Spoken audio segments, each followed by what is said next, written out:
femme de passion et de conviction, de courage et d'émotion. Ma mère était militante par vocation et par amour. Même s'il fallait imaginer qu'elle cesserait un jour de lutter, de raconter, d'embrasser, de communiquer, il est difficile d'accepter que ce regard si vivant, si motivant, se soit éteint à jamais.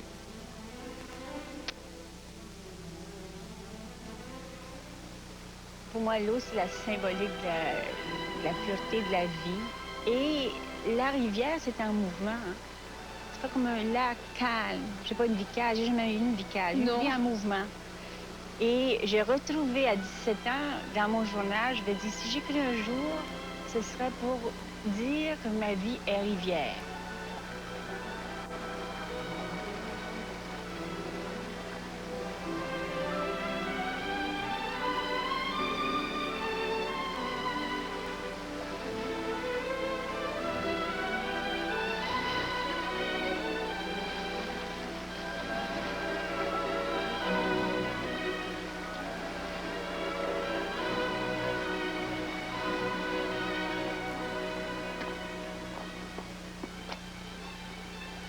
Aujourd'hui, face à notre maison, la rivière Richelieu me rappelle mon enfance et ma jeunesse. Sa vue est un apport à ma sérénité.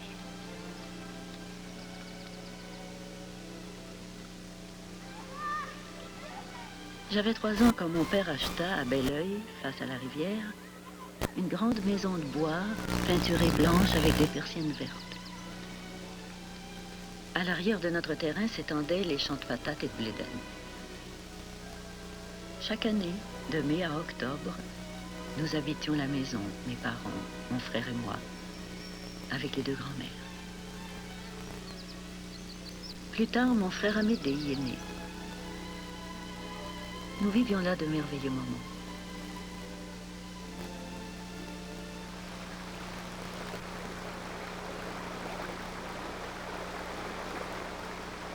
Chez nous, à table, on posait beaucoup de politique, de musique, de littérature. Ça, dans ce temps-là, j'étais très favorisée. Mon père m'inscrivait au concert symphonique, aux matinées des jeunesses symphoniques. Mon père connaissait Wilfrid Pelletier, il m'amenait avec lui, il me présentait. C'est très rare, parce que le père ne sortait pas sa fille en 1935. Il ne montrait pas conduire une auto à 17 ans, en 1937, tu sais. Il était très d'avant-garde. J'ai écrit un texte qui disait « Mon père, mon ami, mon guide », parce qu'il m'a beaucoup aidé à être à l'aise avec les gens. C'était un excellent conférencier, puis il était à l'aise avec les gens. Il aimait les gens. Puis il m'a appris ça, à écouter, puis à être sympathique avec les gens, puis à apprendre des gens.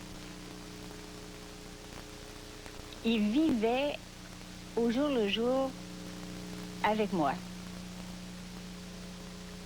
C'est un homme qui m'a transmis les choses les plus importantes de ma vie, comme d'avoir confiance en moi, qu'une femme est aussi intelligente qu'un homme, que ça ne se discute pas, qu'une femme peut prendre tous les métiers, elle a toutes les possibilités, elle a qu'à s'affirmer. Alors, ça fait réfléchir une jeune fille quand son père lui parle de ça, et ça, c'est important.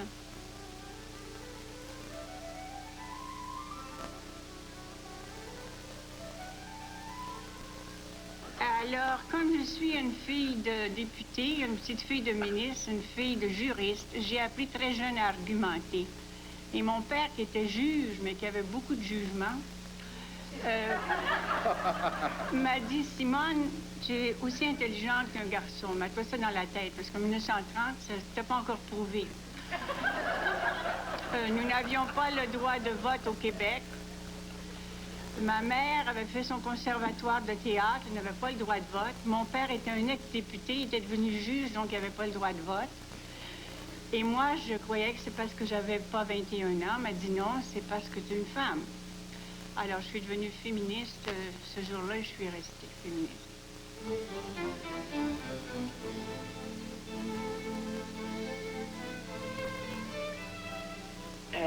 18, 19, 20 ans, j'étais dirigeante nationale de tous les collèges classiques de la province de Québec et de toutes les écoles normales, dans les mouvements de jeunesse, la jeunesse étudiante catholique féminine. Je voulais joindre diverses associations qui améliorent le sort des gens. Maman trouvait prétentieux de vouloir sauver le monde et me reprochait d'éparpiller mon temps et mes énergies dans toutes les directions à la fois. Elle avait peut-être raison, mais comment faire autrement quand on voit les problèmes des gens moins favorisés? Moi, j'ai appris dans les mouvements de jeunesse. Les devises des mouvements de jeunesse, qu'on appelait la JOC, la JEC, la JC. Bon, Michel était dans la jeunesse indépendante catholique. Et moi, j'étais dans la jeunesse étudiante. Je m'occupais des écoles normales, des collèges classiques de filles, alors de 18 à 22 ans, des filles de milieu bourgeois, privilégiées, qui pouvaient faire des études classiques, puis aller à l'université. On nous apprenait des mouvements de jeunesse, on était jeunes. Prends ta place dans la société, sois responsable de ton milieu. Et il y avait une méthode pédagogique, puis j'ai jamais rien vu de meilleur. C'était voir, juger, agir. Tu vois une situation, tu l'étudies, tu en juges, et là, tu agis. Voir, juger, agir. Alors ça m'a marqué pour la vie.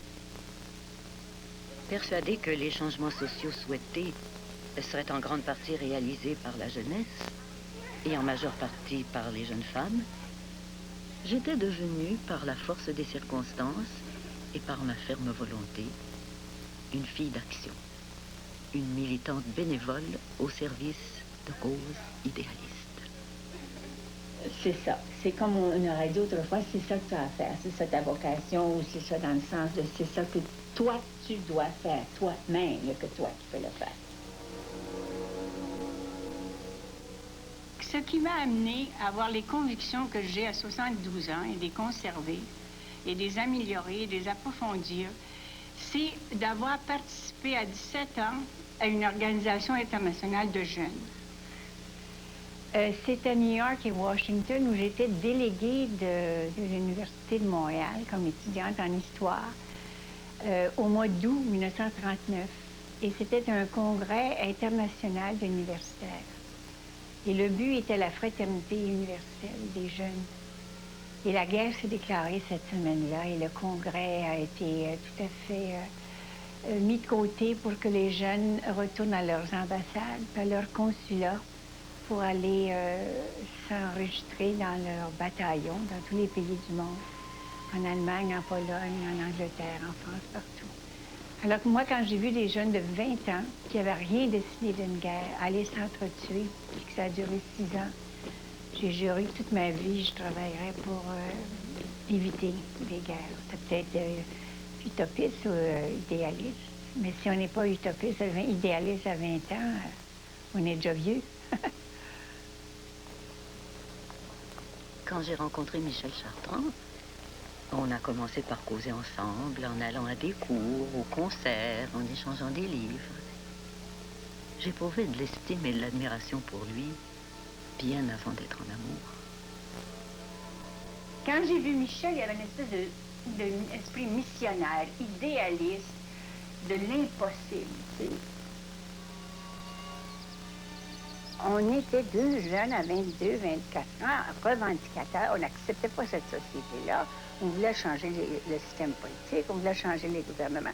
Et Michel disait déjà qu'il ferait de la politique, qu'il ne serait jamais élu, qu'il serait dans l'opposition, qu'il ne ferait jamais d'argent, qu'il serait contre la guerre, qu'il irait en prison. Alors, c'était vraiment pas un bon prospect, comme on disait dans l'expression de l'époque.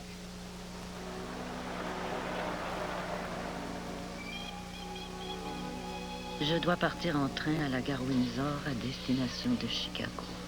900 milles de route.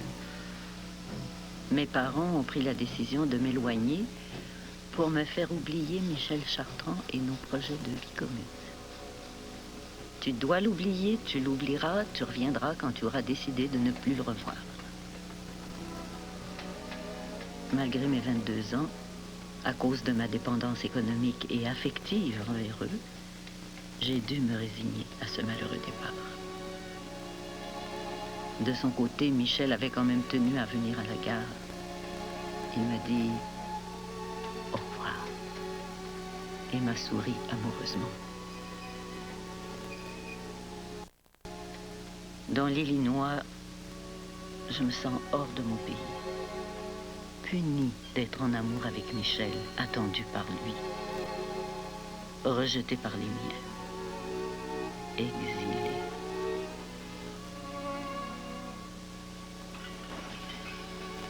Mes parents, je les aimais bien, mais ils étaient contre moi, ça leur tenait compte beaucoup de l'opinion des parents. Je pensais que là, j'étais influencée, j'étais subjuguée, j'étais sous son emprise. Alors, je commence, moi, je m'affirme, c'est une monnaie. Bon, en toute lucidité, je décide d'épouser Michel Chartrand. Quoique majeur, le curé de Saint-Germain d'Outremont, ami de ma famille, a refusé de célébrer mon mariage. Tu sais, les adultes étaient très autoritaires à cette époque-là. C'est dans les années 40.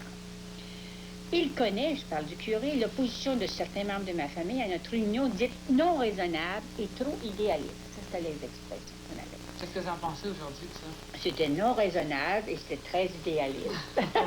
Mais c'est très bien comme ça. Choisir de rompre avec un milieu bourgeois pour devenir la compagne de Michel pour le meilleur et pour le pire. Opter avec Michel dans un esprit de revendication et de pauvreté de nous associer aux luttes des citoyens et citoyennes les plus défavorisés d'ici et d'ailleurs. Combattre les structures légalistes bureaucratiques du régime capitaliste. Essayer de bâtir ici une société socialiste. C'était et c'est encore aller au-devant des difficultés, courir après le trouble, comme me disait ma grand-mère.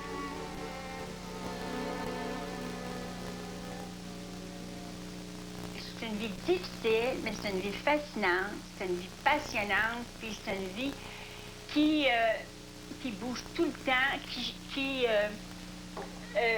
il y a des imprévus, il y a des chutes. C'est pour ça que je reste en face de la rivière Richelieu. Ça me ressemble, ça. C'est la vie de Michel et moi, c'est la rivière Richelieu. Il y a des chutes, il y a des cascades du côté de Chambly, puis devant ma maison, puis devant ma fenêtre de chambre, puis le salon, il y a la rivière, toute calme, qui s'en va vers le bassin, qui s'élargit. Puis après ça, ça retourne à la rivière Richelieu à Belleuil, où j'ai vécu 22 ans, puis ça va dans le lac Champlain.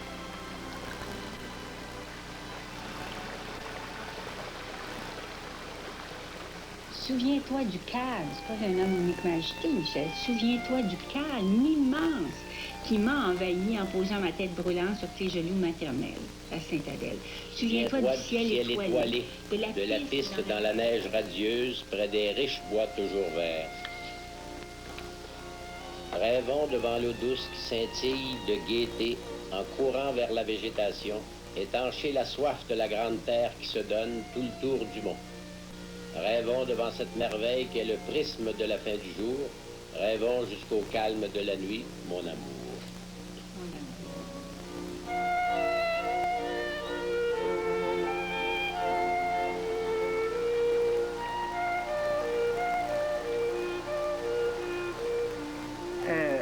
Je suis en amour avec la vie, avec mes enfants. Je suis en amour avec Michel, quand il était mal. Des fois, je suis pas en amour avec quelques heures. Quelques demi-heures. Je suis en amour avec les enfants. Ça ne veut pas dire que j'approuve les folies qu'ils font, les niaiseries qu'ils font quand ils sont petits ou qu'ils font des mauvais coups, des affaires comme ça. Mais j'ai toujours trouvé ça tellement extraordinaire de pouvoir faire des enfants parce que moi, j'étais dans une famille privilégiée où il y avait 2 bonnes. J'étais seule de filles, j'étais gâtée. Alors, j'ai pas subi la situation des filles canadiennes françaises de coucher 4-5 dans la même chambre, puis prêter leur linge, puis pas pouvoir étudier parce que c'est les garçons qui doivent étudier. Puis, tu sais, j'ai été vraiment de ce côté-là, j'ai vraiment été comblée. Alors, quand j'ai eu des enfants, ça m'apparaissait, je me disais, je peux faire un livre de poèmes dans mon année, puis je peux faire une personne. Bon, ben, j'écrirai mes poèmes plus tard. En réalité, j'ai toujours écrit et les poèmes et fait les bébés.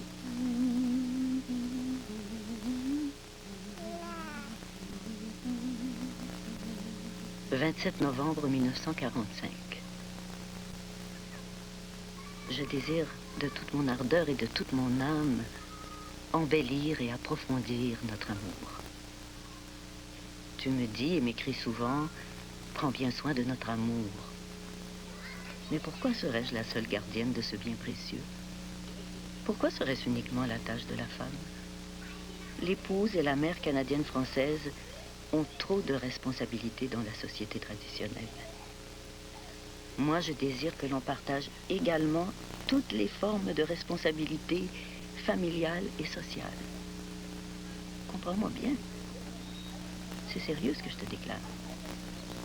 Tiens en compte. C'est essentiel à la bonne entente entre nous. Ça me paraît très faussé, cette optique que la femme est d'abord une mère, et des distinctions entre mère et épouse. Alors, je crois que de plus en plus, surtout avec les jeunes filles qui font des études plus avancées, qui auront des professions et qui se marieront, je voudrais bien qu'on considère la femme comme un individu, comme un être humain qui prend des responsabilités et qui les prend conjointement avec l'homme qu'elle choisit, avec lequel elle désire vivre. Mais c'est d'un commun accord et il y a une part d'intelligence là-dedans, il y a une part de maîtrise là-dedans. Mais qu'on fasse appel à autre chose que notre instinct maternel. C'est merveilleux ce que j'ai fait, même si je fais la lever la nuit, bien les scalatines, nos mères, nos grand-mères avaient fait la même chose. Non, moi, je trouve que c'est un bilan très positif parce qu'en somme, j'ai vraiment fait ce que j'ai voulu et surtout de la façon dont je l'ai voulu. J'ai pas élevé les enfants comme mes voisines, j'ai pas levé le lundi matin s'il pleuvait, j'ai pas repassé les draps, je trouvais que c'était une perte de temps, j'aimais mieux lire. Je n'ai jamais trouvé que c'était l'épanouissement total d'une femme d'être que ménagère.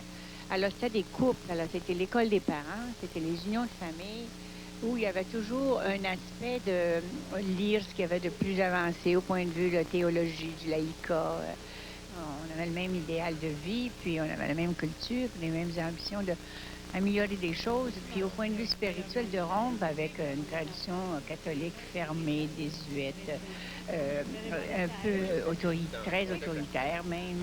Et je trouve que l'Église catholique a vécu d'une façon absolument, sur des données absolument archaïques en matière de sexologie, et que la rigueur extrême de la morale sexuelle catholique est vraiment, disons, inhumaine. Et ce deuxième cardinal, je crois qu'il fait du mariage qu'un simple instrument de procréation. Bien, là aussi, je suis absolument en désaccord. Et je crois que, est-ce que les laïcs, est-ce que les parents, est-ce que les couples, en somme, parce que c'est le problème du couple, c'est pas le problème de théologie, c'est le problème du couple de prendre ses responsabilités, de s'informer et de vivre la façon la plus harmonieuse possible dans l'état du mariage et dans la vie quotidienne. Moi, j'ai étudié les pères de l'Église, parce que je faisais de l'information religieuse. J'ai jamais été tant insultée que par les pères de l'Église. Tu sais, avec les vipères, des litanies d'insultes sur les femmes. Est-ce que ça a changé ou ça? Ah, ben, j'espère bien, je les suis plus de près, mais j'espère. Eux autres, c'est pas nous autres. Pourquoi les églises sont vidées alors que tout le monde est catholique de naissance? C'est parce qu'ils ont été tellement maladroits. Ils ont si peu compris les problèmes socio-économiques du quotidien, du vécu des femmes. Il fallait faire un petit parané sans ça, on allait en enfer. Au lieu de... Puis empêcher la famille, c'était l'expression, empêcher la famille, c'était criminel. Bon, quelqu'un parlait dans un cas extrême d'avortement, c'était tuer des vies, mais ça, c'est des mots durs, ça.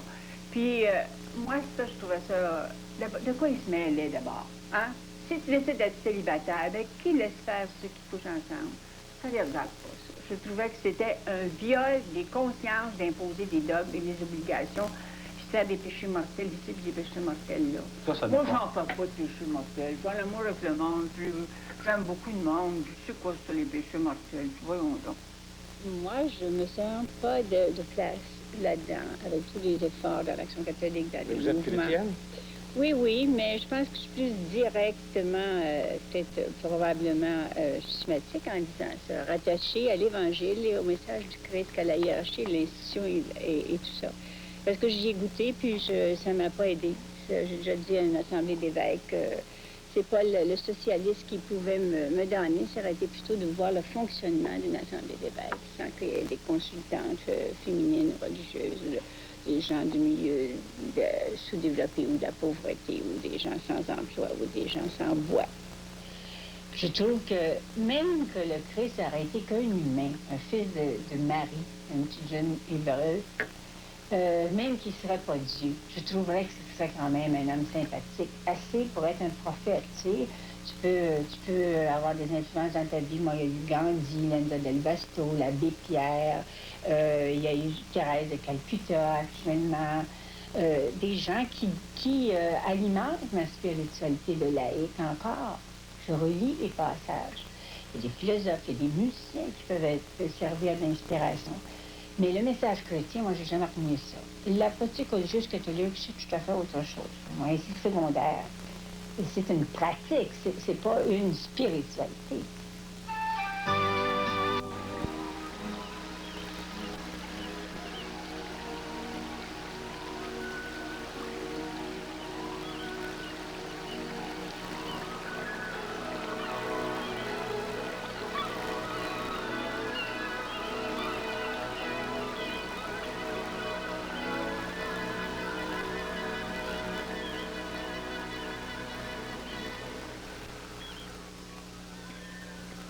Michel Chartrand, c'est un paradoxe. C'est un paradoxe 24 heures par jour. Je m'ennuierai jamais. Je me suis jamais ennuyée parce que c'est un homme qui déconcerte toujours, qui n'est pas routinier, qui est pas... qui fait rien par habitude et qui est étonnant. En somme, il est très croyant. Il croit beaucoup à l'homme. Moi, des fois, je suis un peu plus défaitiste parce qu'un petit peu plus réaliste. Enfin, je vois les gens, les politiciens, la vie courante, le matérialisme, les gens qui cherchent à faire de l'argent avant tout ça, comme des réalités. Mais Michel, on dirait qu'il sait tout ça, mais qu'il ne veut pas tenir compte de ça. Comme l'argent, il ne veut pas beaucoup tenir compte de ça. Je me rends compte de ça. C'est dit, tous ceux qui en ont fait beaucoup, ils ont pensé qu'à ça. Ils ont vécu que pour ça, puis ils ont pu laisser pied tout le monde. Et ça, c'est une chose qu'ils n'aimaient pas du tout. Alors, la solidarité humaine, et il croit beaucoup, c'est pour ça qu'il est dans le mouvement syndical, même avec toutes les petites défaillances des structures du mouvement syndical. Après avoir constaté les difficultés en milieu ouvrier, Michel s'est consacré à plein temps au développement du syndicalisme à travers le Québec. Il a participé aux grèves d'Asbestos, de Shawinigan, de Louisville, de Murdochville, alors que les grandes compagnies et la police de Duplessis étaient déterminés à écraser les syndicats à n'importe quel prix.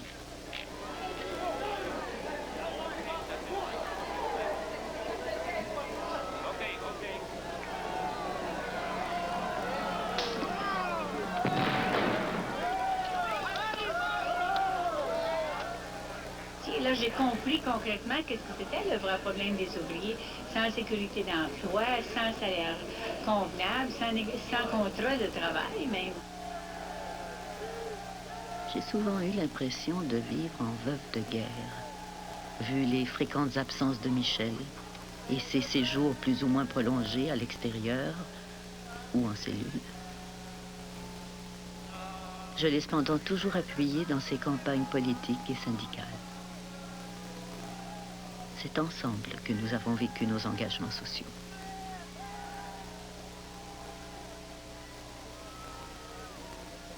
C'est que c'est un gars qui est courageux.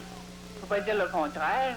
Même si tout le monde n'accepte pas ses idées, il a le courage de ses convictions, il a le courage de ses idées, puis il se demande pas si ça peut lui faire perdre un salaire, s'il en a fait perdre toute sa vie. Il se demandait pas si c'était important d'avoir tout ce qu'il fallait dans la maison. On n'avait pas tout ce qu'il fallait. Des fois, il coupait l'électricité parce que c'était pas payé. Puis c'est pas parce qu'il y avait une grève d'Hydro-Québec, c'est parce qu'il n'avait pas capable de payer. Mais on m'a dit, vous avez combien d'enfants, Simone Chartrand? J'ai 7 enfants. Mais si vous avez tant d'enfants, restez donc chez vous. J'ai dit, dis donc ça, Michel Chartrand, il y a même 7 enfants. Moi, c'est à lui, pourquoi il n'est pas chez eux des fois? Pourquoi moi, je peux pas aller mener une conférence, puis lui, il a toutes les excuses de s'asseoir par semaine dans la réunion. Mais comment vous avez fait quand on a un enfant? On se demande comment vous avez fait avec cet enfant. Oh, il fallait avoir un sens d'organisation. Tout ce que j'ai planifié dans ma vie, c'est extraordinaire, excepté les naissances. J'ai réalisé ça. Mais mes horaires, moi, c'était très planifié. Je me couchais tôt, me levais tôt, j'écrivais tout sur le... Moi, mon outil, c'est un papier, un crayon. J'ai toujours écrit. Mais comment fait-on pour avoir été élevé dans la ouate et après pouvoir vivre et accepter... La bois, puis la fournaise. Mais oui, mais comment... Les bébés qui faisaient une pneumonie parce que j'avais 55 dans la maison. Comment peut-on accepter ça? Ce qu'il me disait, c'est la majorité des gens qui vivent comme ça. Occupe-toi de ces gens-là. Tu as eu ta part de bien-être, occupe-toi de ces gens-là. Je me disais, il a raison. Quand les enfants prenaient plus la musique parce qu'on ne pouvait plus payer, il disait combien d'enfants ont du talent, peut-être plus que toi, et nos filles, ils n'apprennent pas la musique. Occupe-toi de que ce soit l'instruction gratuite et obligatoire pour tout le monde. Ne cherche pas à régler ton cas tout seul. Et ça, je trouvais qu'il y avait beaucoup de bon sens. Et c'est pour ça que j'ai milité avec des groupes, des équipes, fondé des groupes, parce qu'on ne règle pas ces problèmes-là tout seul.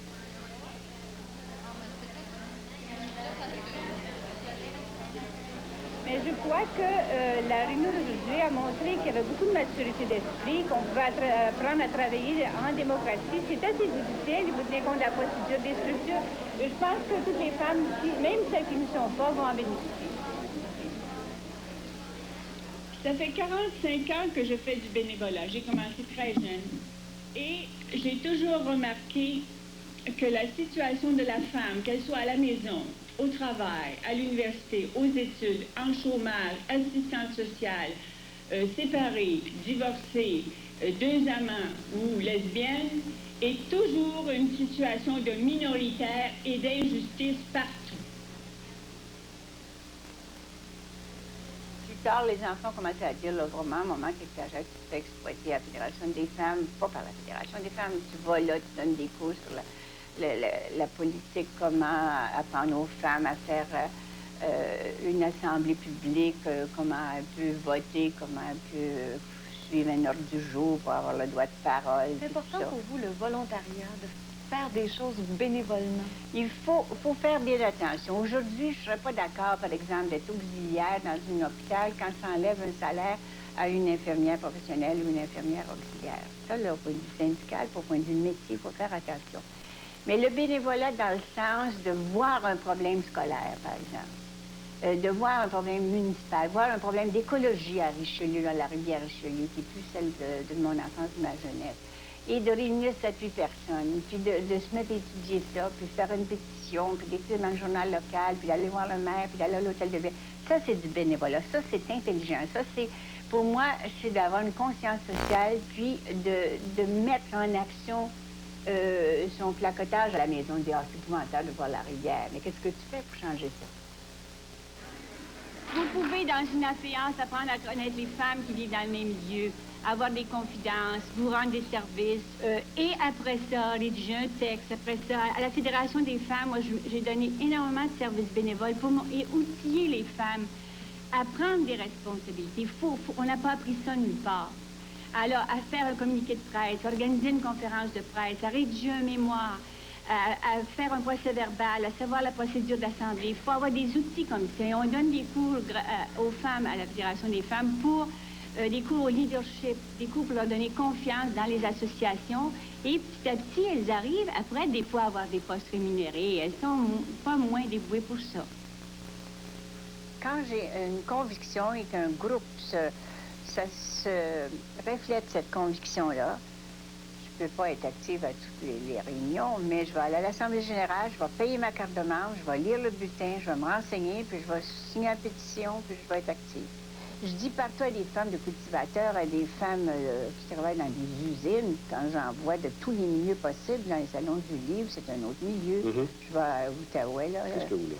Bon, mais je leur dis, vous êtes capable, puis si vous ne vous sentez pas capable, rendez-vous capable. L'autonomie d'une femme, par exemple, au point de vue économique, ça a toujours l'air d'un drame. Ça va faire un divorce, ça va faire un homosexuel de son conjoint, c'est terrible. On a toujours peur. Oui, rien, ça va vous faire du bien, M. Bélanger.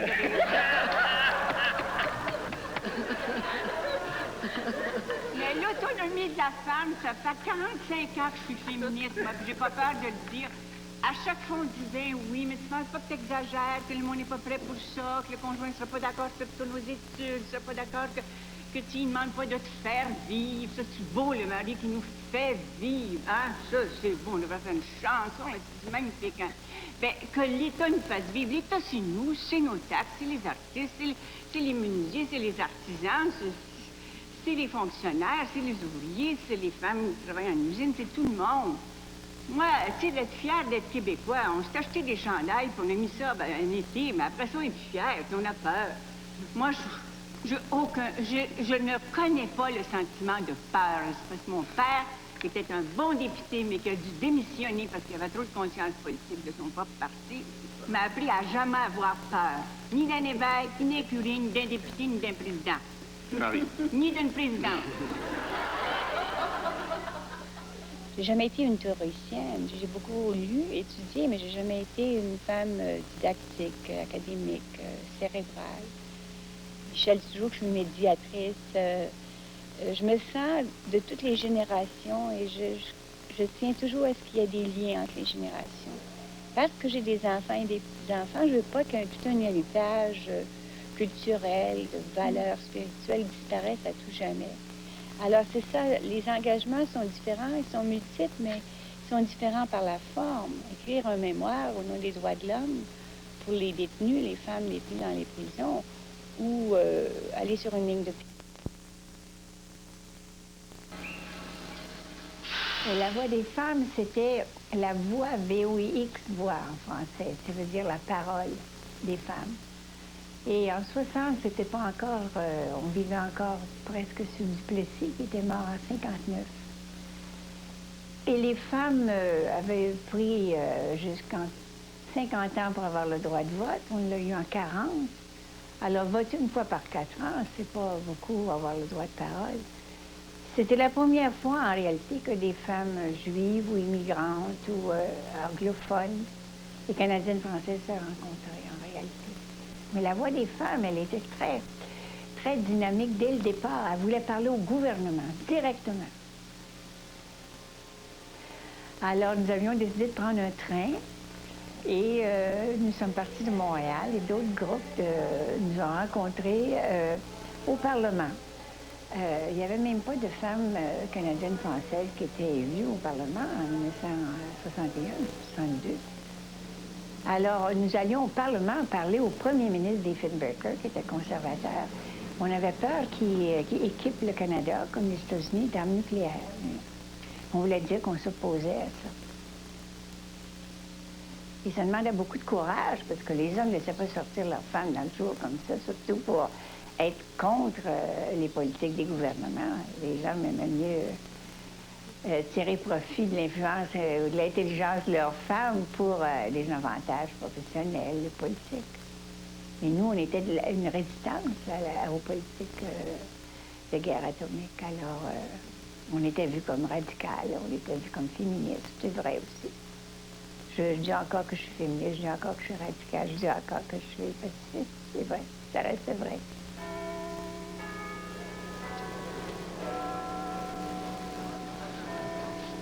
On voulait une autre génération, puis la génération de nos petits-enfants, qui aurait moins de préjugés, moins de fanatisme. Que ce soit au nom du Christ ou que ce soit au nom d'Allah, il n'y a pas de raison d'aller s'entretuer. C'est complètement absurde. Les femmes et les enfants au monde, on pense à la santé, on pense aux soins, à la prévention, les recherches médicales, tout ça pour qu'il y ait une bombe atomique qui vous tombe dessus. Pour que qui décide des guerres? C'est des grandes multinationales, c'est des intérêts financiers. Ça n'a jamais été pour les fins. On a beau dire pour la liberté, la démocratie, c'est complètement c'est mensonger. Mon engagement dans les groupements de paix est motivé par la recherche d'alternatives à la violence, à la terreur, à la puissance, d'où qu'elle provienne. Je suis du côté de la vie, du côté de la négociation, de la patience et de la sagesse. Le pacifisme, c'était vu comme égal communiste. C'était vu comme une idéologie communiste. Je n'ai jamais compris pourquoi. Et il y avait des membres de la Voix des femmes qui avaient adhéré au Parti communiste canadien à cause du programme social, qui était beaucoup plus évolué que les libéraux, les conservateurs, avant le NPD, avant le CCS, pardon. Le CCS, c'était avant le NPD. Et ces femmes avouaient trouver des programmes très intéressants dans le Parti communiste au point de vue social, pour l'ensemble de la population. Pensait ainsi Léa Aubach, Madeleine Parent, qui étaient des femmes très intelligentes, célibataires, mais qui connaissaient ça. Et moi, quand je me suis vue dans les années 60, les catholiques, Canadiens français étaient encore majoritairement catholiques pratiquants, avec deux femmes intelligentes, renseignées, communistes, mais qui avaient les mêmes objectifs que moi au point de vue justice sociale, tu sais, bien plus que les catholiques. Nous sommes allés comme invités, et non comme délégués, parce que nous étions pas membres du Parti communiste, un congrès international à Moscou en juin 63.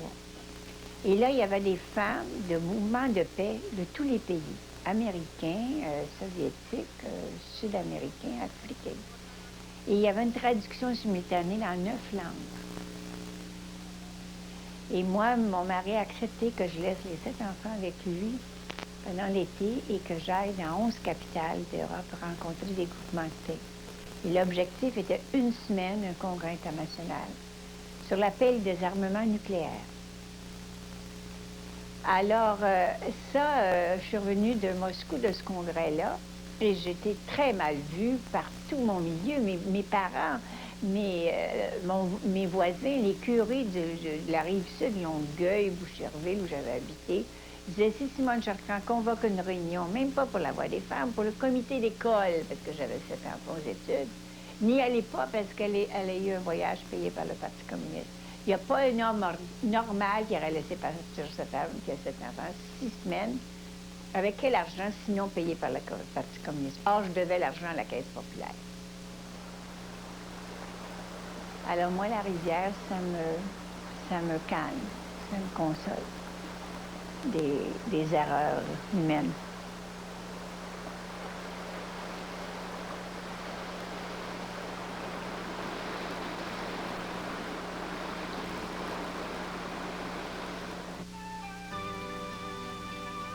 Le 5 octobre 1970, un diplomate britannique est enlevé. 5 jours plus tard, le ministre Pierre Laporte est à son tour kidnappé par les membres de la cellule Chénier du Front de libération du Québec. Le 16 octobre, à 4 heures du matin, la loi des mesures de guerre est décrétée. À 5h10, Michel quittait subitement la maison avec 4 policiers, 2 de la Sûreté du Québec et 2 de la Gendarmerie royale.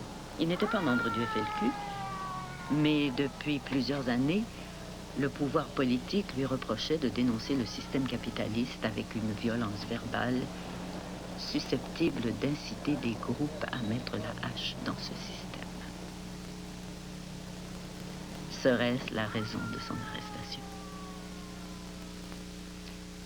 Je vais m'asseoir au bout de notre immense table désertée, seule, toute seule.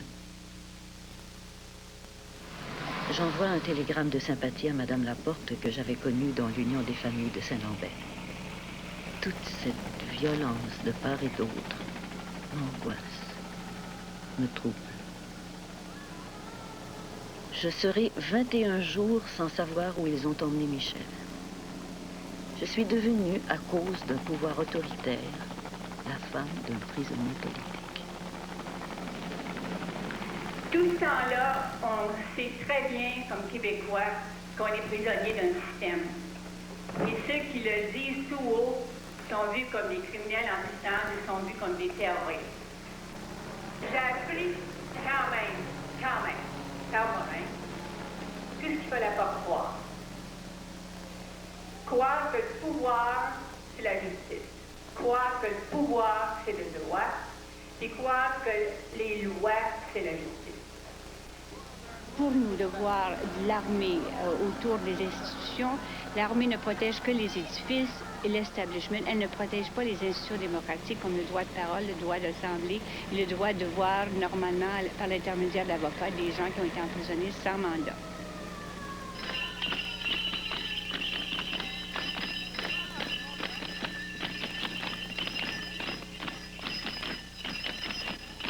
Je pense que les difficultés du 16 octobre, là, puis des jours qui sont passés puis qui s'en viennent, vont faire vraiment un peu. Parce que je crois ça pour un peuple comme je crois ça pour des individus. Si on peut maîtriser là, nos premiers moments de stupeur, là, puis d'énervement, puis d'étouffement, puis de dire on est foutu, puis on est trop faible, puis ils sont trop forts. Mais ce qu'il faut, c'est comme peuple, cesser d'avoir peur de tout ce qui nous est imposé, cesser de louvoyer puis d'hésiter dans les demandes, et puis cesser de jouer sur le plan des 2 niveaux de juridiction fédérale et provinciale. Plus on est le monde ensemble à part la peur, plus on commence à vivre vraiment, tu sais. Parce que les décisions que ça peut te faire prendre quand t'as peur, c'est même pas raisonnable, tu sais. C'est pas raisonnable quand même. Tu dirais, c'est fou d'avoir peur du tonnerre. C'est pas par un raisonnement que tu vas cesser d'avoir peur du tonnerre. C'est de partir, t'en aller devant les éclairs, puis le tonnerre, puis de les regarder, puis de leur dire c'est beau.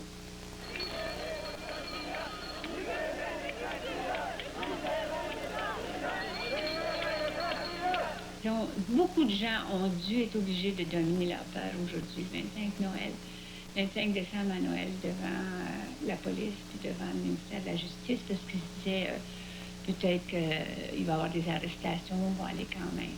Ça, c'est des gens qui vont être plus libres ce soir qu'hier soir.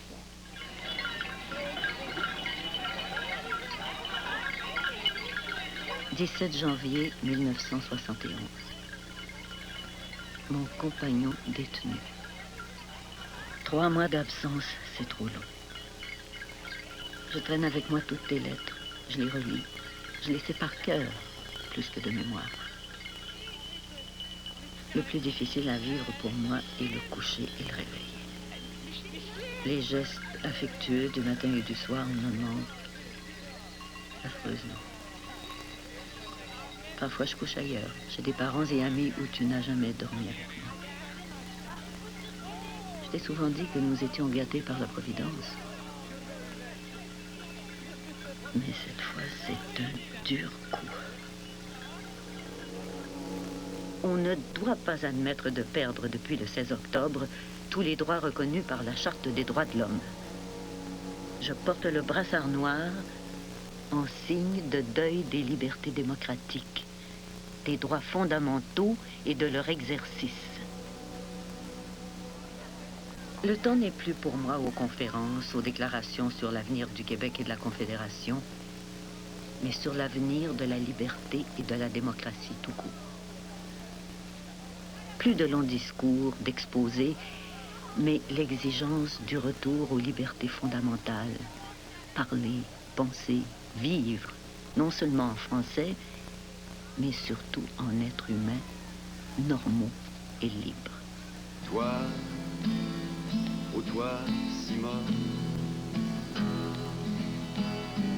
tu sais qu'on grisonne d'être un peu fou. Toi, dans mon silence, moi, dans ton absence, je t'aime comme un fou. Je t'aime jusqu'au bout. Je t'aime libre et fou.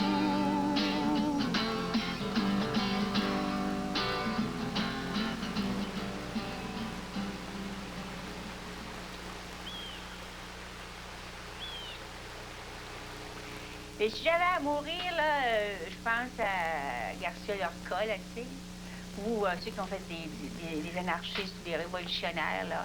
Je dirais pour la liberté, tu sais, pour l'amour, pour la liberté. Là, je mourrais de bonne humeur. Avec une autre dimension. Même avec une mitraillette au bout, je mourrais de bonne humeur, j'aurais pas de peine. La liberté, c'est pas nécessairement la violence. Pour moi, il y a des violences justifiées, comme des guerres nationales, de libération nationale justifiée en Amérique du Sud, en Afrique, contre les dominateurs, les colonisateurs, tout ça. Mais moi, je suis de l'école de Gandhi, de Lenzo del Vasto, de David Thoreau. Et j'ai pas de mérite à ça. C'est dans mon tempérament, la conciliation. C'est dans mon tempérament de trouver toute autre forme de réglementation, puis de règlement, puis de négociation, là, pour dire un terme dont on entend parler tous les jours dans les journaux, que par la violence. Mais une bonne... se choquer une bonne fois contre une injustice, là, puis une bonne colère, là. Tu sais, quand le Christ est arrivé dans le temple, puis qu'il a serré tout ça là, à terre, là, puis qu'il y allait pas mal à la chartreur, il allait pas doucement, hein, puis vous êtes des hypocrites, puis des sépulcres branchis. Ben, Michel dit ça à Monsieur National pour le gouvernement. C'est là que je dis que c'est un Christ fou.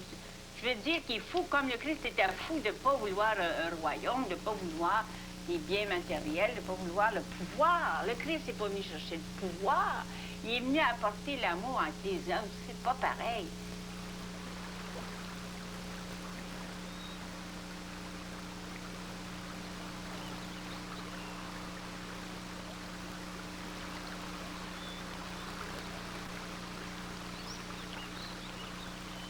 L'amour, c'est au quotidien. Il y a des jours où c'est très difficile à assumer des tempéraments forts, autonomes. Et faut accepter que ça soit difficile. L'amour, c'est quelque chose de très difficile à réaliser. Mais je trouve qu'il reste au niveau du couple. qu'un homme et une femme doivent s'adapter, doivent vivre d'une façon harmonieuse, doivent faire des concessions, doivent apprendre à se connaître, doivent apprendre à s'aimer. Et c'est une chose dont on parle de moins en moins à mesure qu'on trouve des trucs. Je trouve que sur le plan des relations humaines, il y a beaucoup à faire, il y a beaucoup à rechercher, dans le sens qu'on évolue très vite sur le plan technologique et sur le plan, je trouve, de savoir ce qu'est un homme et une femme, on reste très primaire, même si on est très instruit. Faut pas croire qu'on peut être malheureux longtemps, c'est pas vrai. Non. T'as pas été malheureux beaucoup, toi? Moi, pas du tout, jamais. Bon. Bon, toi, t'as été malheureuse déjà? Je me suis agacée, ennuyée. Ah, ouais, petits ça, ennuis, c'est parce que les femmes mois de sont plus prison, sensibles que les hommes. Ah, ben, les déménagements. ah, ben, les mois de prison, ça ne va pas. Le déménagement, pas tellement de déménagement. Non, non, pas exagéré, Des quand même. fois, tu étais chez C'est Mineur, toujours pour le tu vois, mieux. puis là, je déménage. Ah, ben, Où j'allais accoucher, pour te chercher parce que t'étais à la charge. ça, c'est passé, ça. Toi, tu trouves que c'est une bonne affaire de vivre avec le même homme tout le temps? Je trouve que c'est un vrai risque, après. C'est un risque. Ah oui, puis Ah, quand les... quand on dit après 30 ans, c'est un risque, c'est pas... Il y avait des fois qu'on aurait pensé faire d'autres choses, c'est ce que tu veux dire? Non, non, je savais que j'en prenais un. Ah oui. On aimait ça, le risque, pour Dieu. On était un peu aventuriers. On a toujours aimé un peu les histoires un peu difficiles. On dirait que des fois, on s'acharnait à aller dans notre voie, tu sais, comme on voyait les choses, puis... C'est pas chercher des affaires difficiles, c'est tout simplement vivre, ça. Les arbres qui sont en avant, battus par le vent, là, ils grandissent pareil, puis plus ils grandissent, plus les vents les bas, je veux dire. En hiver, de la fenêtre de notre chambre, on voit le bassin de Chambly et le fort reconstruit. Mais c'est toujours la même rivière à l'image de ma vie. De ses accidents de parcours, de sa continuité dans l'action, de la réflexion sous diverses formes. Dans les moments de doute, de tristesse, d'angoisse, quand le courage fléchit, je l'approche, je l'observe avec attention et sympathie.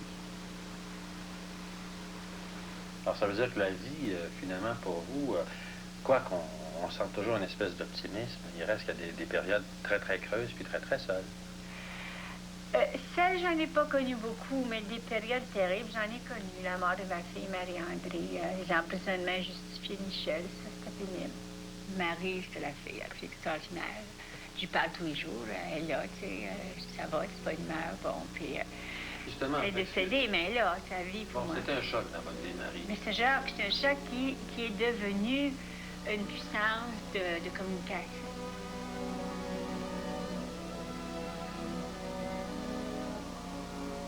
La mort accidentelle de Marie est ma première véritable grande épreuve morale. Marie, une splendide fleur coupée en pleine éclosion au petit matin dans sa maison de campagne. Mais la vie va triompher de l'absurdité de ta mort, ma très chère Marie. Je m'en porte garante sur la tête de ton enfant.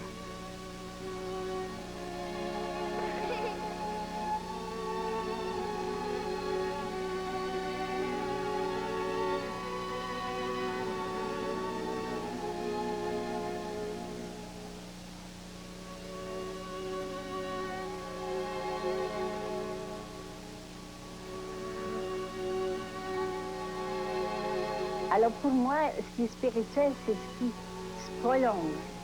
Pour moi, c'est ça l'éternité, l'immortalité. C'est pas abstrait du tout pour moi. Oh, moi, il faut que j'aille regarder dehors parce que j'ai des fenêtres où je peux voir le soleil. Ben oui, parce que c'est ça la vie. Quand tu vas arrêter de bouger, t'es mort. C'est un peu comme le lierre aussi, hein? Le lierre, le soleil. Regarde, moi, Michel, il m'a organisé toute une cuisine là, qui n'existait pas. Il a fait rallonger ça pour que je puisse voir le soleil, les arbres, les enfants qui vont à l'école. Puis, je vais regarder ça. C'est pas un drame, la vie de la vaisselle, même des petites personnes. Parce que c'est beau dehors. Je regarde dehors. Puis il faut faire ce qu'on dit. Il faut vivre ce à quoi on croit. Moi, j'ai été directrice de la Ligue des droits de l'homme. J'ai fait changer le nom, au bout de 3 ans, pour la Ligue des droits et libertés. Pour que l'homme avec un H majuscule, ça faisait l'humanité. C'est les femmes qui mettent des enfants. Je défends les droits de divers groupes ethniques, des immigrantes, aussi ceux des femmes autochtones. Les problèmes religieux et politiques des autres pays, que ce soit Israël, Palestine, Liban ou les pays de l'Amérique latine, retiennent mon attention et mon temps. Je me sens solidaire de leur lutte, de leur misère et de leurs efforts de libération. J'ai voulu, moi, les femmes, qu'elles aillent à tous les postes d'administration, tous les postes clés, et en politique, et dans les arts, et dans l'administration, et partout. Mais une femme qui est présidente du Bell Téléphone, qui se comporte comme un homme qui est président du Bell Téléphone, avoir aucun respect, puis de traiter les autres en inférieur, tous ses employés subalternes, pour moi, c'est pas du féminisme, c'est pas un progrès, puis c'est pas le 8 mars. Moi, quand j'entends des femmes dire, moi, je suis pas féministe, mais je suis pour l'égalité salariale, mais je suis pour avoir le droit de gagner ma vie, pour décider de ce que je fais de mon chèque. Ben, qu'est-ce que c'est d'autre, c'est d'être féministe? Je trouve que ce qui serait important, c'est tout ce qui touche à la maternité, tout ce qui touche à l'égalité salariale, tout ce qui touche aux droits des femmes d'être différentes de ce que moi-même j'ai été, tu sais. Et il faut gagner les congés de maternité autant pour la serveuse de restaurant que pour le professeur du CAM, qui là, elle n'a pas de syndiqué. Et la syndicalisation, ça va pas toucher toutes les femmes. Mais la femme doit aller vers le pouvoir. Comme je disais tantôt, prendre des postes de décision. C'est conseil d'administration, député, ministre, pourquoi pas premier ministre. Il y a eu Golda Meir en Israël, Indira Gandhi, Mme Brett. Mais le pouvoir, je pense que j'ai jamais voulu le pouvoir.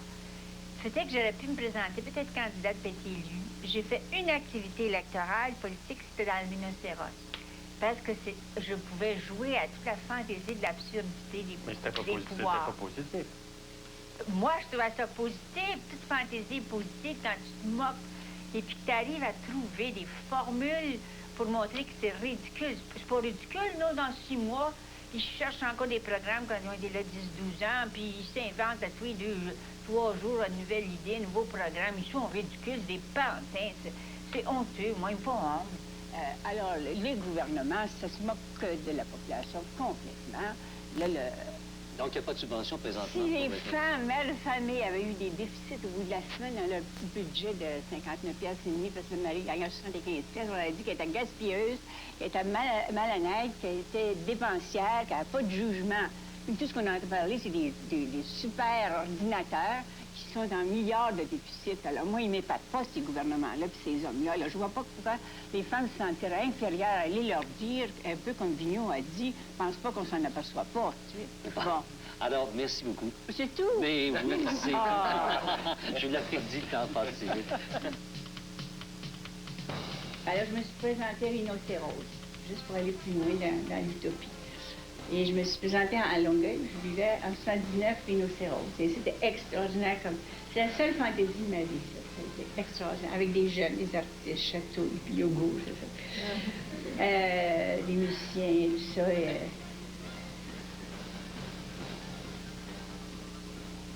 Ça passe tellement vite qu'il faut vraiment jouer tous les instants puis les vivre au maximum. Faut pas être paresseux avec la vie, tu sais. Faut y faire face, puis dire « tu m'auras pas », comme la maladie, « tu m'auras pas », comme la mort, « tu m'auras pas ». Et puis, moi, je sais pas, là, je viens d'avoir 60 ans, puis me semble que c'est trop, puis c'est pas assez en même temps. Tu sais. Mais de toute façon, je veux pas entrer dans les discussions philosophiques, ça change rien, j'ai 60 ans. Tous les matins, je me dis, qu'est-ce que je fais de ma journée? Je m'occupe pas de mes 60 ans, tu sais. C'est aujourd'hui, qu'est-ce que je fais? Là, je te parle, c'est ça qui est important.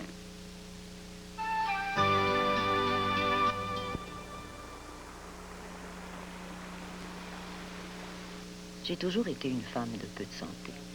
Hospitalisée 17 fois, je n'ai jamais décidé de me laisser mourir avant l'heure.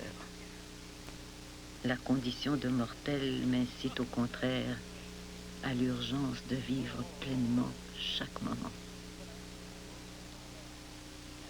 À chaque fois que je vois des gens, quand les gens me disent ça nous a fait plaisir de parler avec vous, on a beaucoup plus le goût de se lancer dans une action. On croit que peut-être qu'on avait plus qualifié qu'on a soupçonné.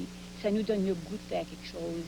Vous avez bien fait de venir nous voir parce que, puisque vous le faites, c'est donc possible. Et ça, c'est important. C'est ça qui reste, que d'autres se disent que c'est possible autrement, sous une autre forme, et c'est possible de vivre au maximum toutes ces énergies, tous ces talents.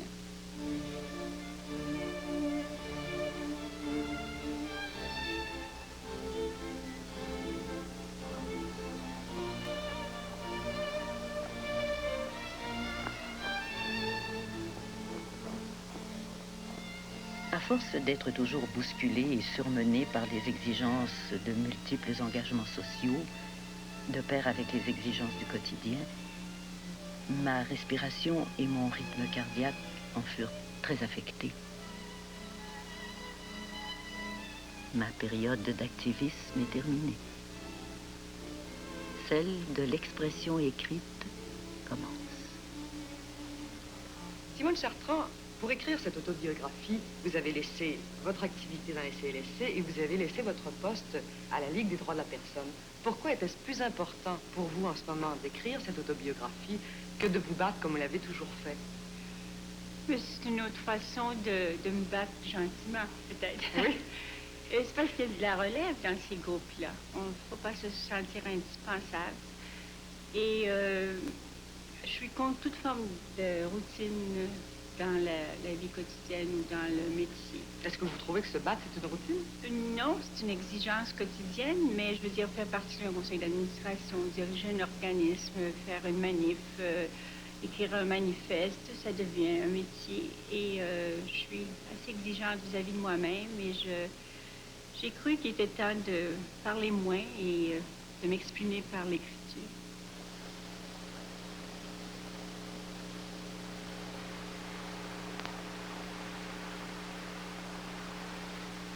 Je ne veux pas que les ans, le froid et la neige ne gèlent ma mémoire. Je sais que je vieillis. Et j'ai tellement de choses que je veux dire et d'autres plus difficiles et plus dures à accepter que je veux dire, que je veux révéler, que je ne veux pas que ma mémoire clenche. Alors, l'autobiographie, mais je me disais, ça c'est bon pour Simone de Beauvoir, des femmes très âgées ou des grands classiques, des grands auteurs. Georges Sand, Colette, c'est pas des vies que je peux mener, moi, ça.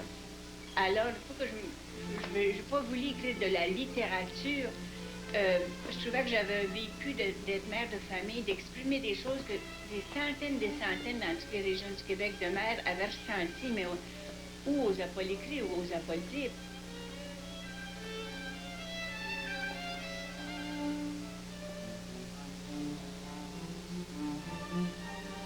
C'est le brouillon caché de leurs timides poèmes et de leur journal intime que je veux faire connaître et reconnaître. C'est l'autre parole, la leur, à travers la mienne que je désire faire entendre.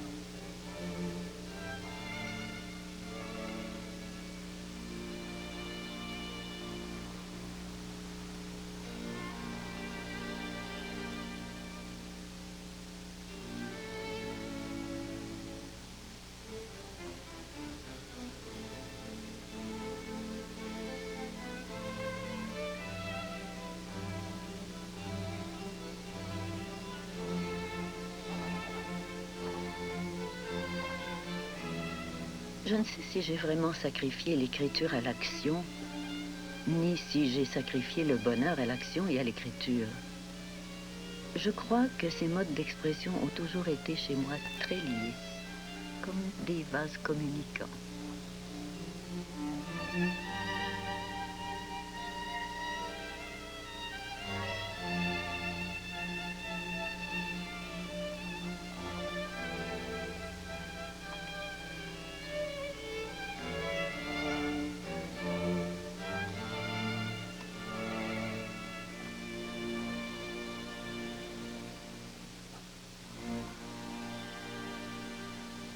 J'arrêterai quand il y aura un signal, mais je suis trop occupée pour avoir le temps d'être malade ni de mourir.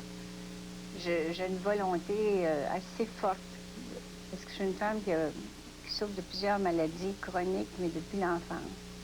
Mon frère est mort de tuberculose, moi j'en ai fait, j'ai eu des problèmes cardiaques, j'ai eu des problèmes d'arthrite, d'arthrose, on me parle de médicaments, on me parle d'hospitalisation, on me parle de genoux de plastique, on me parle de tout ça. Je dis non. Tant que je me lève le matin, je sais pourquoi je vis cette journée-là, jour par jour. Je vais résister, je pense, à la maladie, puis une mort trop précoce. Mais d'ici là, je veux vivre au maximum. Alors, le temps de, si je travaille 5 heures à l'écriture, puis 2 ou 3 heures et demie à des causeries, des colloques, des congrès, rencontrer les gens du camp comme Thérèse Catherine, témoigner sur ses qualités, sur l'influence bienfaisante qu'elle a eue sur moi, bien, là, je m'en vais à un salon du livre, je vois les gens, je sais pour qui j'écris, je veux laisser ça comme héritage, non seulement à mes enfants, mais au grand public. Alors, je suis conditionnée à mater mes peurs ou mes angoisses de trop vieillir, de malade. Ce que vous avez décidé. Ah oui, puis je vais terminer. Je suis sûre de ça.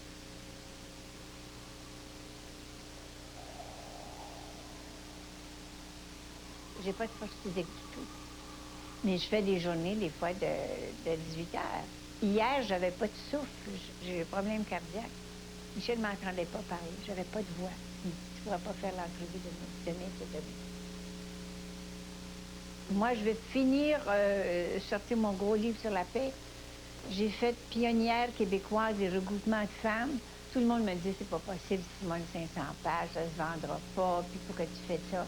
Je fais ça parce que l'histoire des femmes n'est pas juste la voix des femmes. L'histoire des femmes pionnières dans tous les domaines n'est pas racontée dans les manuels scolaires, au Polyvalent puis au cégep, à l'université.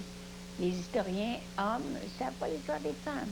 Moi, j'ai fouillé depuis 50 ans, que j'ai accumulé des notes, puis j'ai écrit là-dessus. Là, j'ai un deuxième tome de 75 à 90 à faire. Et j'ai une secrétaire qui met tout sur l'ordinateur. Mon livre sur la paix doit sortir, puis mon 4e tome, Ma vie comme un rivière, doit sortir. Quand je portais les enfants, ils me disaient, elle va faire une fausse couche, elle n'est pas assez forte, elle va mourir d'un accouchement. Je ne suis pas morte. De mes souvenirs où les joies et soucis se mêlent aux espoirs, aux doutes, aux interrogations plus qu'aux réponses, naît en moi une force morale, une foi invincible dans l'impossible, qui m'envahit comme un souffle au cœur. Plus je me réconcilie avec moi-même, acceptant mon âge et mes ennuis physiques, plus je suis ouverte à l'aventure, à la vie avec ses risques et ses dangers, ses hasards et ses surprises.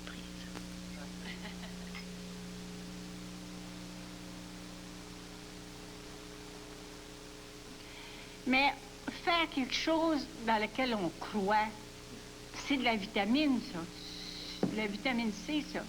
J'y crois. Hier, ça fait 6 jours que je suis au lit. Je me suis levée pour aller en consultation ce matin à 7 heures. Et je suis ici. Pourquoi? Parce que je crois important de l'Association canadienne et les rencontres. Je suis pas en état physique de le faire. Mais comment ça se fait que je l'ai fait, que je le fais? C'est parce que je veux le faire. Je veux me prouver qu'on est capable, qu'on est toujours beaucoup plus capable que ce qu'on croit. Puis c'est pas de nous surmédicaliser les personnes âgées pour nous rendre dingues et puis nous rendre, il n'y a rien d'important, je le ferai demain, ça me dit pas. La grand-mère dit ça, le petit jeune à l'école, ça lui dit pas d'y aller. Le plus vieux, comment que je manque un coup, c'est assez plate. Qu'est-ce que c'est la vie, qu'est-ce que c'est l'amour, qu'est-ce que c'est l'enthousiasme? Faut dire qu'est-ce qu'on pense. Faut dire qu'est-ce qu'on pense parce que ça peut aider les autres à penser.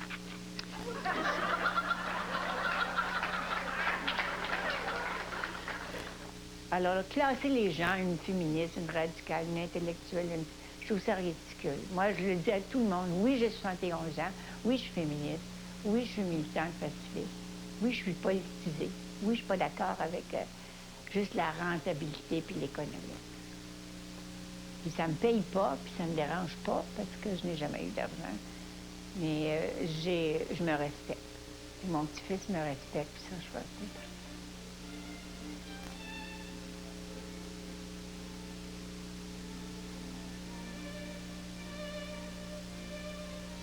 Quand vous avez un petit-fils, un grand petit-fils de 27 ans, vous voulez laisser quelque chose. Pas juste des meubles, laisser une façon de vie, un mode de vie, des activités, des expériences, des émotions, des expériences difficiles comme des expériences heureuses. Mais il faut qu'une génération à l'autre, on transmette quelque chose de positif. Autrement, qu'est-ce que c'est la grand-mère qui fait des gâteaux, ou qui reprise ou qui garde des petits parce que le couple est séparé? Je veux bien être grand-mère, puis j'aime beaucoup mon métier de grand-mère, mais je suis encore une personne, une adulte, comme une femme. En soi, une femme, c'est quand même valable, non?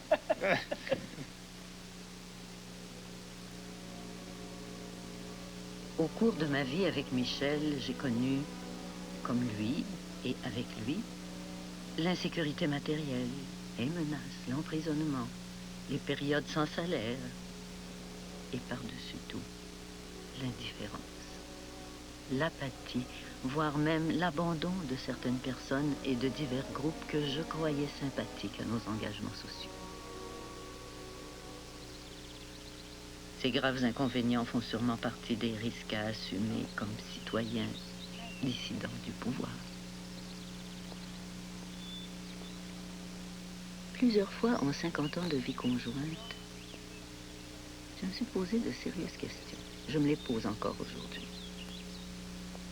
Avions-nous le droit, avons-nous le droit, Michel et moi, de sacrifier d'agréables et légitimes moments d'intimité, de détente, de loisirs culturels ou sportifs, pour répondre aux exigences tyranniques imposées par nos engagements? Moi, je rêve d'avoir le temps de lire tous les livres que j'ai achetés, que j'ai pas eu le temps de lire. Donc, beaucoup de poésie, que je t'applique 3 fois par jour. Puis le concret, le quotidien, la poésie. Ça vise le cœur, puis l'esprit. Il ne faut pas dissocier le cœur et l'esprit, puis l'action. Ça, c'est l'erreur.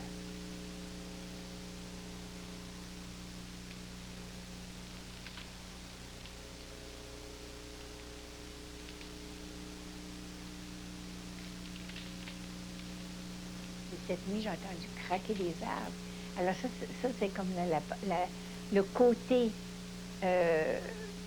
dur de la vie, tu sais, les brisures.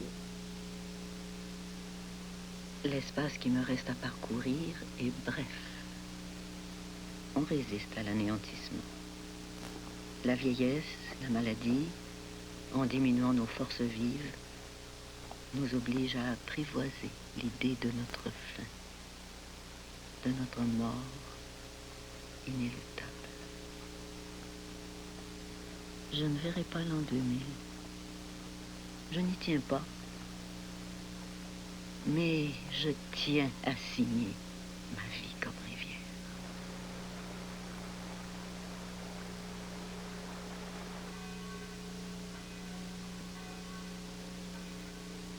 Le 26 novembre 1992, quelques jours après le lancement du dernier tome de son autobiographie, Simone apprenait qu'elle mourait de cancer en quelques mois. Son journal intime témoigne encore d'une force morale hors du commun.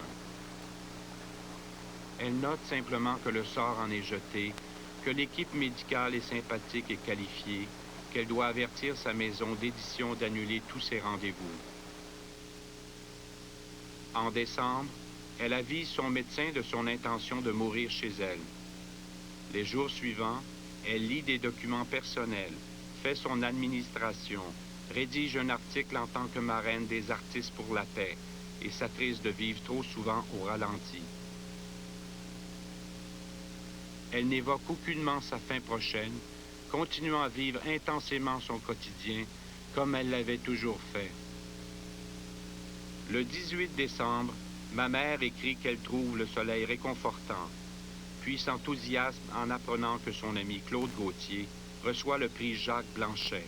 Elle l'appelle pour le féliciter. Le 22, elle trouve la journée ennuyeuse, s'attriste de sa faiblesse. Elle voudrait classer, répondre aux cartes de vœux, lire. Il y a tant à faire. Elle note son humiliation de se sentir incapable. 2 jours après Noël, une dernière phrase termine son agenda. Bon soleil, belle soirée, belle année. Le 4e tome est terminé. Baiser, cadeau, triste fin d'année. Le 18 janvier 1993, à peine 2 mois après le verdict. Elle s'éteint dans sa chambre à 14h30, les yeux fixés sur la fenêtre d'où l'on voit la rivière.